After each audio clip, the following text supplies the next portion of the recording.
હવામાન વિભાગની ગંભીર આગાહી, ચૂંટણીના દિવસે કરા સાથે વરસાદ ધબધબાટી બોલાવશે. આગામી 24 કલાક દરમિયાન અરુણાચલ પ્રદેશમાં હળવાથી મધ્યમ વરસાદ અને હિમવર્ષાની શક્યતા છે. પશ્ચિમ હિમાલય પર છૂટાછવાયા હળવા વરસાદ અને હિમવર્ષા થઈ શકે છે. ત્યારબાદ પશ્ચિમી વિક્ષેપના પ્રભાવ હેઠળ 18 અને 21 એપ્રિલની વચ્ચે પશ્ચિમ હિમાલય પર આછોથી મધ્યમ વરસાદ અને વાવાઝોડા, વીજળી અને તેજ પવન 30 થી 40 કિમી પ્રતિ કલાક સાથે હિમવર્ષા શક્ય છે.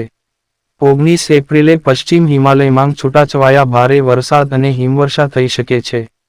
18 અને 21 એપ્રિલ દરમિયાન પંજાબ, હરિયાણા, દિલ્હી, ઉત્તર પ્રદેશ અને રાજસ્થાનમાં ગાજવીજ સાથે છૂટોછવાયો વરસાદ, વીજળી અને ભારે પવન 30 થી 40 કિમી પ્રતિ કલાકની શક્યતા છે. મધ્ય મહારાષ્ટ્રમાં સાયક્લોનિક સર્ક્યુલેશન સર્જાયું છે. મધ્ય મહારાષ્ટ્ર પર ચક્રવાતી પરિભ્રમણથી કેરળના આંતરિક કર્ણાટક સુધી એક ટ્રફ વિસ્તરી રહ્યું છે. 18મી એપ્રિલથી પશ્ચિમ હિમાલય પ્રદેશમાં વેસ્ટર્ન ડિસ્ટર્બન્સ આવી શકે છે.